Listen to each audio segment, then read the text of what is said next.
భారతదేశంలో ఉన్న యువతీ యువకులందరికీ హ్యాట్స్ ఆఫ్. ఈవేళ భారతదేశంలో ఉన్న ప్రజాస్వామ్య రాజ్యాంగాన్ని అనుసరించి ఏ ప్రభుత్వమైనా కూడా ఖచ్చితంగా పనిచేయాలి.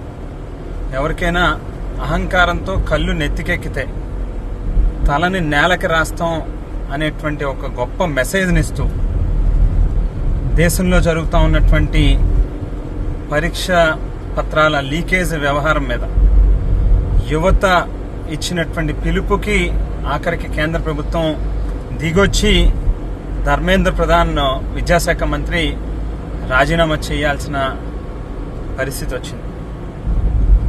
ఈవేళ ఆంధ్ర రాష్ట్రంలో డిఎస్సి పరీక్షలకి సంబంధించి కూడా ఏదైతే అవకతవకలు జరిగినాయో ఖచ్చితంగా ఆంధ్రప్రదేశ్ రాష్ట్ర విద్యాశాఖ మంత్రి నారా లోకేష్ కూడా ధర్మేంద్ర ప్రధాన్ గారిని ఈవేళ ఆదర్శంగా తీసుకుని కేంద్ర ప్రభుత్వాన్ని అనుసరిస్తూ మీరు కూడా ఆ ప్రభుత్వంలో భాగస్వాములు కాబట్టి డిఎస్సిలో జరిగినటువంటి తప్పిదాలకి బాధ్యత వహిస్తూ తక్షణమే విద్యాశాఖ మంత్రిగా మీరు కూడా రాజీనామా చేయాలి అని చెప్పి డిమాండ్ చేస్తూ ఉన్నాం. లేని పక్షంలో ఈవేళ ధర్మేంద్ర ప్రధాన్ వంతయింది, రేపు మీ వంతు అవుతుంది.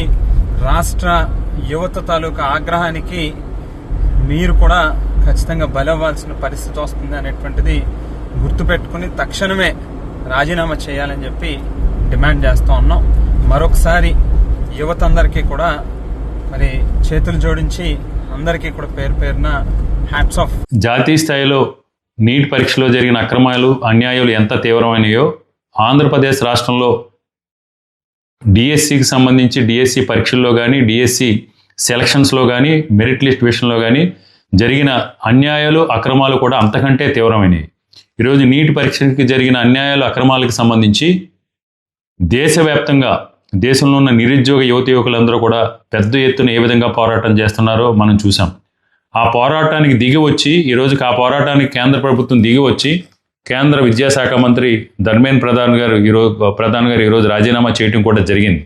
అదేవిధంగా ఆంధ్రప్రదేశ్ రాష్ట్రంలో జరిగిన డిఎస్సి దగాకు సంబంధించి మెరిట్ లిస్ట్ మ్యానిపులేషన్ సంబంధించి మెరిట్ లిస్టులో జరిగిన అవకతవకలకు సంబంధించి టీచర్ పోస్టులకు సంబంధించి జరిగిన బేరసారాలో జరిగిన నగదు లావాదేవీలకు కానీ అన్యాయాలకు కానీ అక్రమాలు కానీ బాధ్యత వహించి ఆంధ్రప్రదేశ్ రాష్ట్ర విద్యాశాఖ మంత్రి లోకేష్ కూడా రాజీనామా చేయాలని డిమాండ్ చేస్తున్నాం.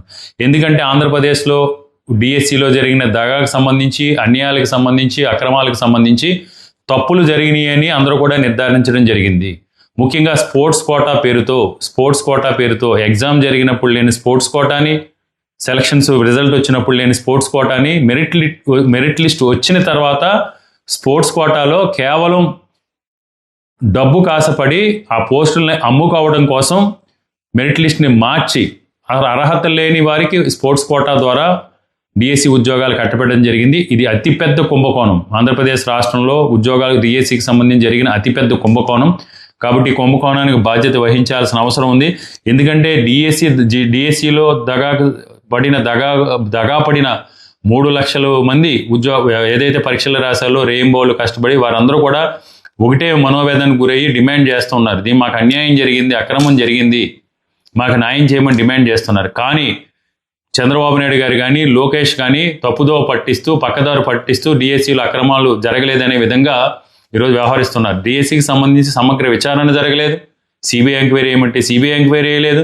కొన్ని డిఎస్సిలో జరిగిన అవకతవకల్ని పైన సిట్టింగ్ జడ్జితో జరిపించే విచారణ కూడా జరిపించలేదు. 100% ఈరోజు ఏదైతే కేంద్ర ప్రభుత్వంలో ఎన్డీఏ కూటమిలో భాగస్వామిగా ఉన్నటువంటి తెలుగుదేశం పార్టీకి సంబంధించిన ముఖ్యమంత్రి చంద్రబాబు నాయుడు గారు కానీ లోకేష్ కానీ ఈరోజు మీరు సమాధానం చెప్పాలి. చెప్పకపోతే ఈ రాష్ట్రంలో ఉన్న కోట్లాది మంది యువత ఆగ్రహానికి మీరు గురవుతారు.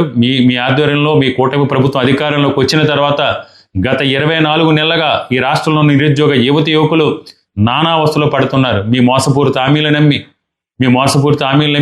మీరు ఏదైతే ఎన్నికల ముందు నిరుద్యోగ వృత్తి అన్నారు, 23 లక్షల ఉద్యోగాలు అన్నారు, 23 లక్షల పెట్టుబడి ఉన్నారు, అన్ని బోగస్.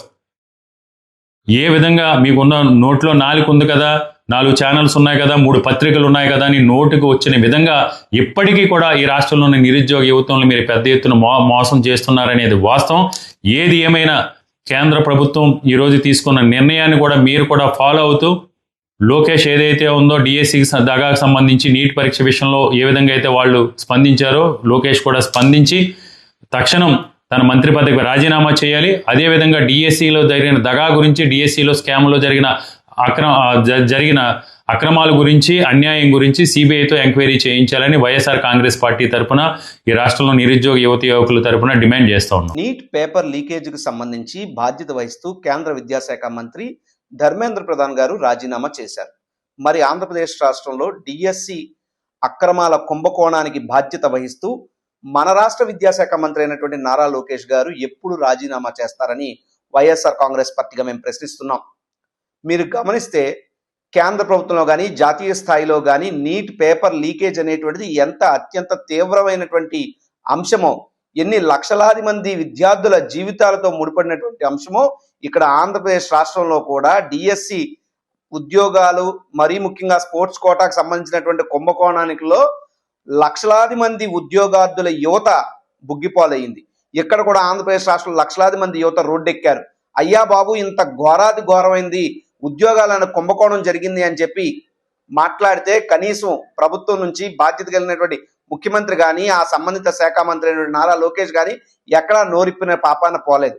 నేను అడుగుతున్నా, మీరు కేంద్ర ప్రభుత్వంలో భాగస్వామి అంటారే, మోడీ గారు అడుగుజాడలో నడుస్తామంటారే, డబుల్ ఇంజిన్ సర్కార్ అని మాట్లాడతారే, మరి మీ కేంద్రంలో ఉన్నటువంటి మీరు కేంద్రంలో ఏ పార్టీతో పొత్తు పెట్టుకున్నారో ఆ పార్టీకి సంబంధించి ఒక కేంద్ర మంత్రి నీట్ పేపర్ లీకేజ్ సంబంధించిన ఆరోపణలు వస్తే యుద్ధ ప్రాతిపదికన ఆ యొక్క ఎగ్జామ్ ని రద్దుపరిచారు. మళ్ళీ వెనువెంటనే కొత్త ఎగ్జామ్ పెట్టారు.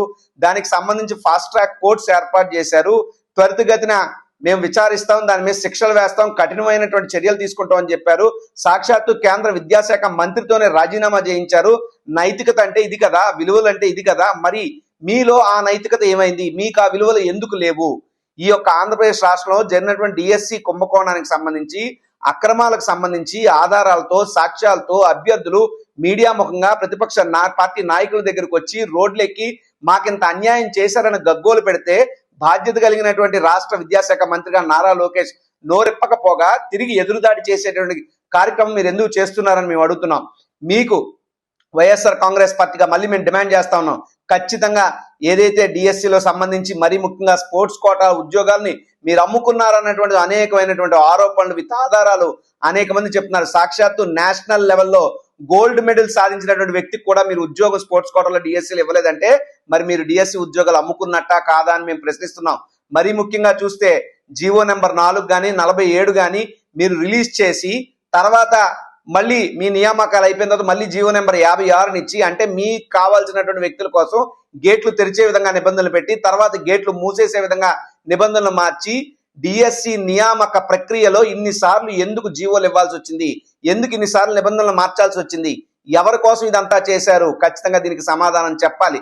కాబట్టి మేము డిమాండ్ చేస్తున్నాం, యుద్ధ ప్రాతిపదికన ఆంధ్రప్రదేశ్ రాష్ట్రంలో డిఎస్సి కుంభకోణానికి సంబంధించి మీరు సిబిఐ ఎంక్వైరీ కాల్ఫర్ చేయండి. బాధ్యత కలిగినటువంటి మంత్రిగా బాధ్యత వహిస్తూ నారా లోకేష్ గారు రాజీనామా చేయాలి. నిష్పక్షపాతమైనటువంటి ఎంక్వైరీ జరగాలి.